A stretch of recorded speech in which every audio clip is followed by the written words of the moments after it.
Hello friends, Rahul study point में आपका स्वागत है। आइए यूपी ट्रिपल एससी के लिए पेट का क्रैश कोर्स स्टार्ट किए जिसमें संविधान का हम पढ़ रहे हैं। राष्ट्रपति केंद्र की कार्यपालिका, केंद्र की कार्यपालिका पढ़ रहे हैं हम। जो कल बताए हैं उसको आज हम रिकॉल कर लेते हैं, तब इसके बाद हम आगे बढ़ते हैं। केंद्र की कार्यपालिका भाग 5 में है। भाग 5 सबसे पहले हम सरकार देख लें। सरकार के 3 अंग हैं: विधायिका, कार्यपालिका, न्यायपालिका। विधायिका जो मतलब कानून को निर्माण करने वाली संस्था है। केंद्र में कानून कौन बनाते हैं? संसद। संसद के 2 सदन हैं, राज्यसभा, लोकसभा। इसके बाद हम आते हैं कार्यपालिका। कार्यपालिका कानून को लागू करने वाली संस्था है, जिसमें राष्ट्रपति आ जाएगा, प्रधानमंत्री, मुख्यमंत्री और अन्य मंत्री आ जाएंगे। इसके बाद नौकरशाही। इसके बाद न्यायपालिका। न्यायपालिका संविधान की रक्षक है। यह काम इसका न्यायपालिका को होता है कि कार्यपालिका विधायिका जो काम कर रही हैं संविधान के दायरे में रह के काम कर रहे हैं कि नहीं, यही देखती है क्यों न्यायपालिका। सबसे पहले अब आते हैं हम, इसके बाद पढ़ते हैं केंद्र की कार्यपालिका। केंद्र की कार्यपालिका भाग 5 में अध्याय 1 अनुच्छेद 52 से 78। नाम मात्र की कार्यपालिका। नाम मात्र की कार्यपालिका राष्ट्रपति, जिसका राष्ट्रीय अध्यक्ष राष्ट्रपति होता है। संवैधानिक अध्यक्ष केंद्र सरकार का संवैधानिक अध्यक्ष कौन होता है? राष्ट्रपति। जबकि वास्तविक कार्यपालिका प्रधानमंत्री के नेतृत्व वाली मंत्रिपरिषद होगी। अब हम आते हैं राष्ट्रपति। राष्ट्रपति का पद कहाँ से लिया गया है? ब्रिटेन से। अनुच्छेद 52 में राष्ट्रपति का पद है। 53 में कार्यपालिका एवं शक्ति है। 53 हो गया। 54 में निर्वाचन है। 55 में निर्वाचन की रीति या प्रक्रिया है। 55 हो गया। 56 में पद अवधि। 57 में पुनर्निर्वाचन। 58 में योग्यता। 59 में वेतन भत्ता। 60 में शपथ। 61 में महाभियोग। इसके बाद संविधान के उल्लंघन महाभियोग। 61 में महाभियोग है। इसके बाद हम देखते हैं जैसे चुनावी विवाद कौन होता, चुनावी विवाद होता है तो उसको कौन देखती है? सर्वोच्च न्यायालय देखती है, सुप्रीम कोर्ट। अब हम आगे देखते हैं, क्या राष्ट्रपति का पुनर्निर्वाचन हो सकता है? हाँ, राष्ट्रपति का पुनर्निर्वाचन हो सकता है अनुच्छेद 57 में। अनुच्छेद 57 में राष्ट्रपति का पुनर्निर्वाचन हो सकता है। संविधान मौन है, मतलब कोई व्यक्ति कितनी बार राष्ट्रपति चाहे बन सकता है, लेकिन आयु उसकी 35 वर्ष न्यूनतम होनी चाहिए। ठीक। क्या राष्ट्रपति पुनर्निर्वाचन हो सकता है? हाँ। संविधान क्या है? संविधान मौन है। अनुच्छेद 57 में पुनर्निर्वाचन हो गया। शपथ क्या है? 58 में 57 में हो गया पुनर्निर्वाचन। 58 में योग्यता। इसके बाद हम शपथ आते हैं। 59 में शपथ। शपथ क्या है? सर्वोच्च न्यायालय का मुख्य न्यायाधीश दिलाता है। शपथ कौन दिलाएगा? सर्वोच्च न्यायालय का मुख्य न्यायाधीश।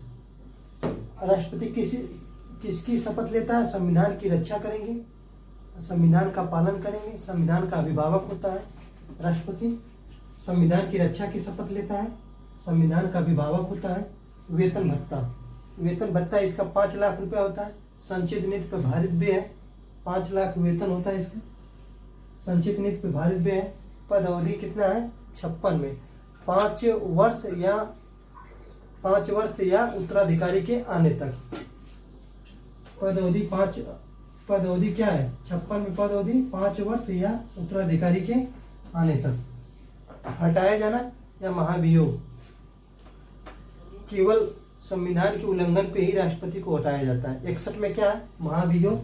संविधान के उल्लंघन पर सबसे पहले 14 दिन पूर्व, मतलब किसी भी सदन में राष्ट्रपति को हटाने के लिए किसी भी सदन में विधेयक लाया जा सकता है। 14 दिन पूर्व सूचना देना पड़ेगा राष्ट्रपति को। 14 दिन पूर्व सूचना देना पड़ेगा। इसके बाद 2/3 सदस्यों से बहुमत पारित हो जाएगा तो राष्ट्रपति के अपने पद से हट जाएगा। राष्ट्रपति अपना पक्ष रख सकता है। बहस के दौरान मतलब वकीलों अपना पक्ष रख सकता है। वो बोल सकता है कि मतलब हम टेंशन में थे थोड़ा, इसलिए कुछ बोल दिए, इसके लिए सॉरी। तब क्या मतलब न्यायालय इसको महाभियोग के तौर नहीं लेगी। केवल संविधान के उल्लंघन पर प्रस्ताव किसी भी सदन 1/4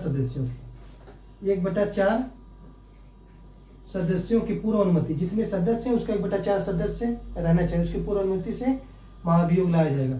14 दिन पूर्व क्या सूचना जारी करना पड़ेगी। 14 दिन पूर्व सूचना जारी करेगा। बहस के दौरान राष्ट्रपति अपना पक्ष रख सकता है। तो राष्ट्रपति कह सकता है कि थोड़ा हम टेंशन में थे, इसलिए संविधान के विरुद्ध काम कर दिए हैं, इसके लिए सॉरी। तो न्यायालय, राज्यसभा, लोकसभा क्या, तब इसको कहेंगे जाने दीजिए, टेंशन था इसलिए छोड़ दिया जाए, तब महाभियोग नहीं लगेगा। दोनों सदन कुल सदस्य संख्या का 2/3 बहुमत से, 2/3 बहुमत से द्वारा प्रस्ताव, 2/3 बहुमत सदस्यों से प्रस्ताव अगर पारित हो जाता है तो राष्ट्रपति अपने पद से क्या हट जाएगा, 2/3 कुल सदस्यों के 2/3। इसके बाद महाभियोग अर्धन्यायिक प्रक्रिया। अर्धन्यायिक प्रक्रिया मतलब एक सदन महाभियोग लगाता है तो दूसरा सदन उसकी क्या करता है, जांच करता है। इसी को हम अर्धन्यायिक प्रक्रिया बोलते हैं, अर्धन्यायिक प्रक्रिया। पद रिक्त कैसे होगा, मृत्यु हो जाएगी तब पद रिक्त हो जाएगा, राष्ट्रपति को, उपराष्ट्रपति को इस्तीफा दे देगा तब पद रिक्त हो जाएगा। इसके बाद महाभियोग से हट जाएगा तब पद रिक्त हो जाएगा। यही है। ऐसी स्थिति में 6 महीने के अंदर में चुनाव हो जाना चाहिए। मृत्यु हो जाएगी तब पद रिक्त हो जाएगा, उपराष्ट्रपति को इस्तीफा दे देगा तब पद रिक्त हो जाएगा, महाभियोग से हट जाएगा तब पद रिक्त हो जाएगा। इसके बाद 6 महीना के भीतर क्या चुनाव करवा लिया जाएगा राष्ट्रपति का। अगर महाभियोग या मृत्यु हो जाती है या उपराष्ट्रपति को इस्तीफा देता है तो 6 महीने के अंदर में चुनाव करा लिया जाएगा। इस दौरान कार्यवाहक कौन होगा, राष्ट्रपति की जगह उपराष्ट्रपति कार्यवाहक होगा, राष्ट्रपति की जगह उपराष्ट्रपति कार्यवाहक होगा। अगर उपराष्ट्रपति नहीं है तो मुख्य न्यायाधीश होगा, मुख्य न्यायाधीश नहीं है तो कौन होगा, अन्य न्यायाधीश होंगे। जिस दौरान उपराष्ट्रपति राष्ट्रपति के पद पर काम करेगा उस दौरान वो उसी पद का वेतन भी पाएगा। अब इसके बाद निवासवास उपराष्ट्रपति को मिलेगा। राष्ट्रपति कार्यवाहक, राष्ट्रपति की जगह उपराष्ट्रपति, अगर उपराष्ट्रपति न रहेगा तो मुख्य न्यायाधीश करेगा, मुख्य न्यायाधीश नहीं है अन्य न्यायाधीश। चलिए हम आगे देखते हैं। डॉक्टर हिदायतुल्लाह, आगे देखते हैं। डॉक्टर हिदायतुल्लाह यह कार्यवाहक राष्ट्रपति भी रहे, मुख्य न्यायाधीश भी रहे, इसके बाद उपराष्ट्रपति भी रहे, राष्ट्रपति भी रहे। 3 चीज बने हैं। डॉक्टर हिदायतुल्लाह मुख्य न्यायाधीश भी थे, उपराष्ट्रपति थे, कार्यवाहक राष्ट्रपति भी थे। ठीक, पद पे धारण किए थे। कौन ऐसा व्यक्ति है जो मुख्य न्यायाधीश हो, उपराष्ट्रपति हो, कार्यवाहक राष्ट्रपति हो, डॉक्टर हिदायतुल्लाह, डॉक्टर हिदायतुल्लाह। ठीक, और हम आते हैं राष्ट्रपति की शक्तियां देखते हैं। 53 में क्या है, राष्ट्रपति की शक्तियां, डिटेल पढ़ते हैं। 53 में राष्ट्रपति की शक्तियां, जिसमें मंत्रिपरिषद के द्वारा प्रयोग की जाने वाली शक्तियां। दूसरी क्या है, उसके स्वयं या विवेक द्वारा प्रयोग की जाने वाली शक्तियां। मंत्रिपरिषद की सलाह पर प्रयोग की जाने वाली शक्तियां कौन है, सामान्य काल की शक्तियां, एक और संकट काल की शक्तियां। मंत्रिपरिषद की सलाह पर प्रयोग की जाने 2 शक्तियां, सामान्य काल की, दूसरा संकट काल की। अब हम आते हैं स्वयं या अपने विवेक से प्रयोग की जाने वाली शक्तियां।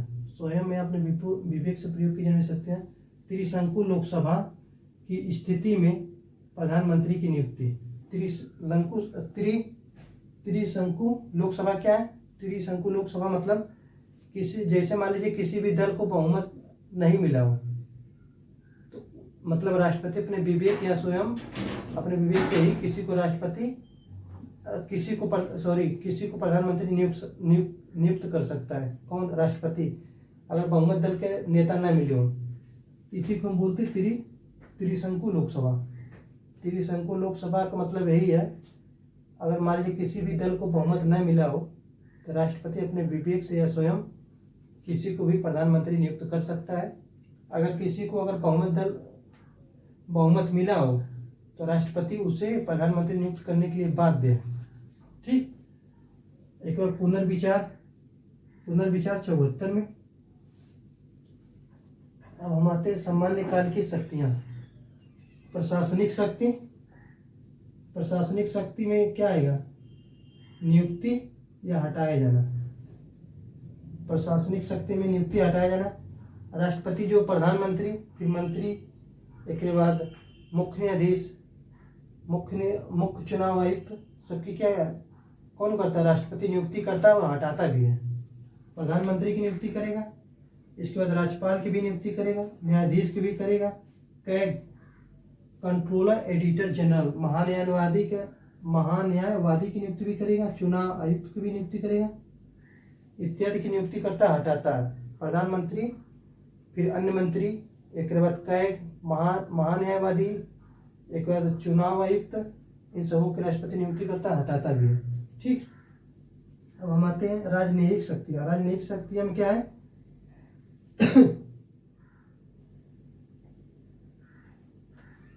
राजनयिक शक्तियाँ एक क्या है? विदेश से संधि, राष्ट्रपति विदेश से संधि करेगा, विदेश नीतियों का संचालन करेगा। कौन? राष्ट्रपति। राजनयिक शक्तियाँ में विदेश से संधि करेगा राष्ट्रपति, और इसके बाद विदेश नीतियों का संचालन करेगा राष्ट्रपति। अब हम आते हैं सैन्य शक्तियाँ। सैन्य शक्तियाँ में क्या है? कैबिनेट की सलाह पर राष्ट्रीय सुरक्षा की जिम्मेदारी। कैबिनेट की सलाह पर राष्ट्रीय सुरक्षा की जिम्मेदारी। तीनों सेना का कमांडर कौन होता है? राष्ट्रपति। तीनों सेनाओं का कमांडर कौन होता है? राष्ट्रपति। राष्ट्रपति जो है कैबिनेट की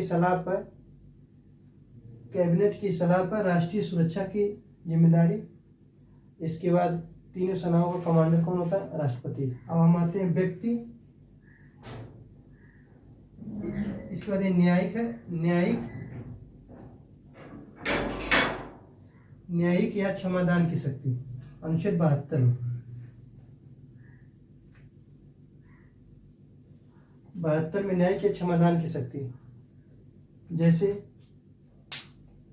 क्या? जैसे न्यायालय द्वारा दंड दे दिया गया हो, किसी को कारावास हो गया हो, तो राष्ट्रपति से जाके क्षमा याचना करेंगे कि हाँ मेरी थोड़ा हेल्प करिए, कि दंड दिया गया है या कारावास दिया गया, तो राष्ट्रपति क्षमा कर देगा, तो क्या हो? समाप्त हो जाएगा।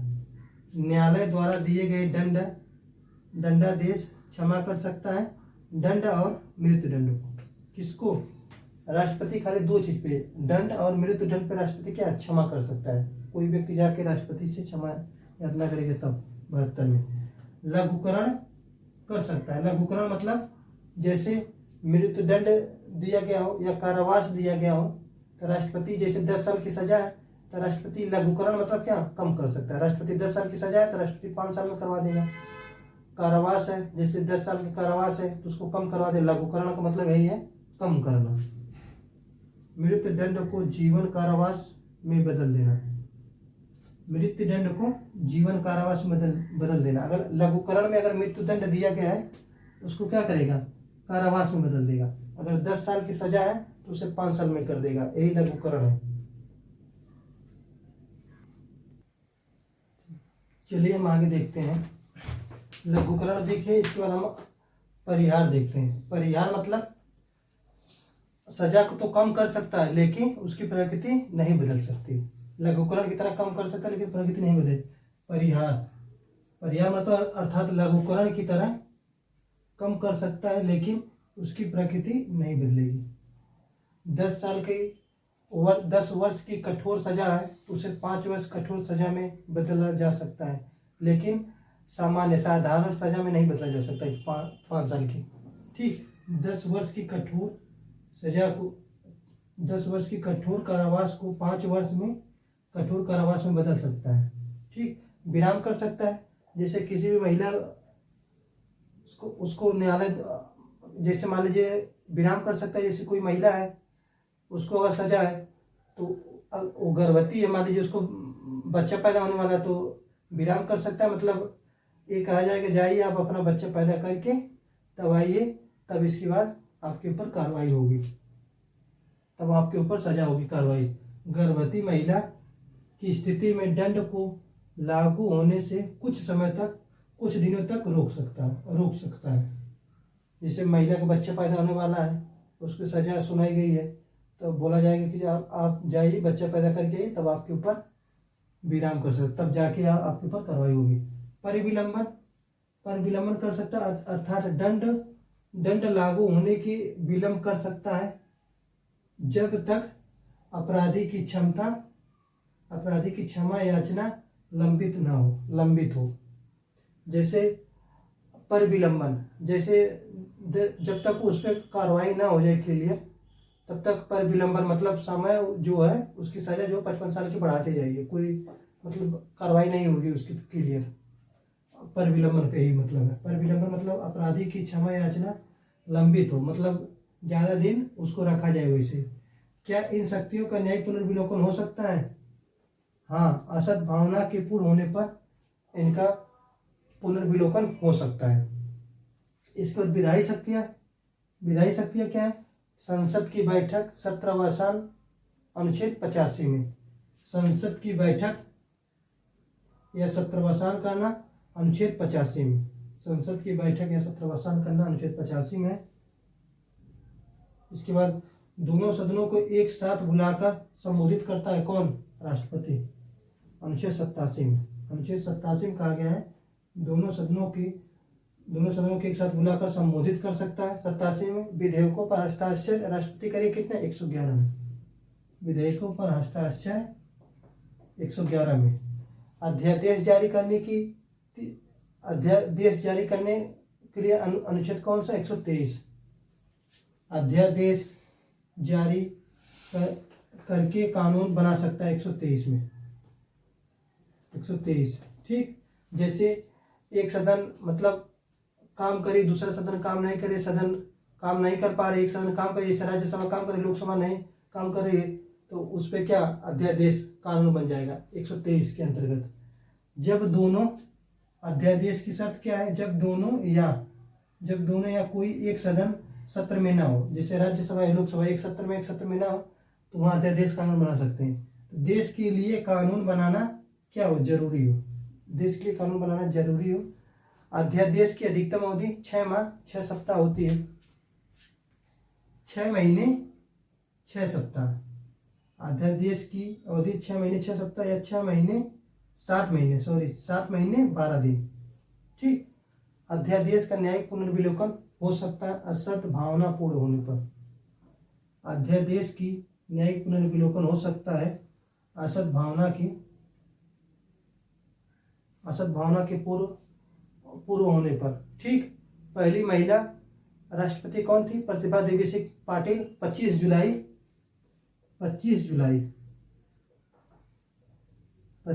2007 में पहली महिला राष्ट्रपति प्रतिभा देवी सिंह पाटिल।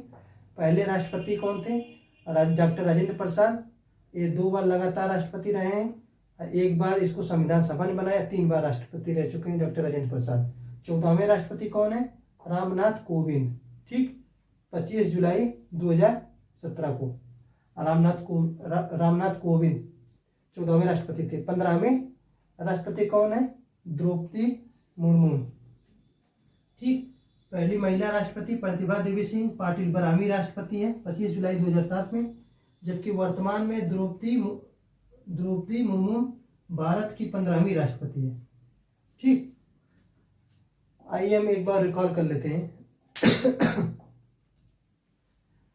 महाभियोग कैसे लगेगा? संविधान के उल्लंघन पर।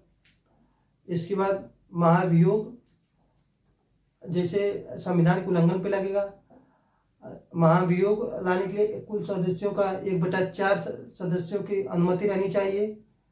इसके बाद 14 दिन पूर्व सूचना देना होगा राष्ट्रपति को। 2/3 सदस्यों के कुल का 2/3 सदस्यों से बहुमत पारित हो जाएगा तो राष्ट्रपति अपना पद छोड़ देगा। इसी को अर्धन्यायिक प्रक्रिया। अर्धन्यायिक प्रक्रिया मतलब जैसे एक सदन विधेयक लाएगा, दूसरा सदन उसकी क्या करेगा? जांच करेगा। लघुकरण मतलब सजा को कम कर सकता है राष्ट्रपति। जैसे 10 साल की सजा है तो उसे राष्ट्रपति 5 साल कर सकता है। दंड दिया गया है या मृत्युदंड दिया गया तो राष्ट्रपति उसको क्या कम कर सकता है। मृत्युदंड दिया गया तो उसको कारावास में बदल सकता है राष्ट्रपति। लघुकरण मतलब कम कर सकता है। परिहार मतलब जैसे 10 साल की कठोर सजा है तो राष्ट्रपति उसको 5 साल की कठोर सजा में बदल सकता है। प्रकृति नहीं बदलेगी परिहार में। विराम कर सकता है मतलब जैसे किसी भी महिला को सजा हुई है, उसको बच्चा पैदा होने वाला, तो राष्ट्रपति कहेगा आप मतलब जाइए अपना बच्चा आप पैदा करके आइए, इसके बाद तो आपके ऊपर कार्रवाई होगी। ये हो गया। अब इसके बाद विराम कर सकता है। पर विलंबन मतलब जैसे 10 साल की सजा हुई है, जैसे उस पर कोई राष्ट्रपति निर्णय नहीं दिए हैं उसको क्या पर विलंबन मतलब 55 साल के बढ़ाते चले जाएंगे। जब तक कोई निर्णय ना होगा तब तक उस पर कार्रवाई नहीं होगी। विधायी शक्तियाँ। संसद की बैठक कौन बुलाता है? राष्ट्रपति। अध्यक्षता कौन करेगा? लोकसभा अध्यक्ष। 17वां साल 85 में इसके बाद दोनों सदनों की एक साथ बुला सकता है कौन? राष्ट्रपति, अनुच्छेद 87 में। अध्यादेश 123 में एक सदन दोनों या एक सदन सत्र में हो, दोनों या एक सदन मतलब काम कर रही हो, दूसरी काम नहीं कर रही हो, जैसे राज्यसभा काम कर रही हो, लोकसभा नहीं काम कर रही, तो अध्यादेश वहाँ कानून बना सकते हैं। इसके बाद पहली महिला राष्ट्रपति प्रतिभा देवी सिंह पाटिल थी। इसके बाद वर्तमान में द्रौपदी मुर्मू थी है राष्ट्रपति। इसके बाद 15वीं राष्ट्रपति है द्रौपदी मुर्मू। चलिए हम अपना वीडियो समाप्त कर रहे हैं। कृपया हमारा वीडियो पसंद है कि लाइक सब्सक्राइब कीजिए।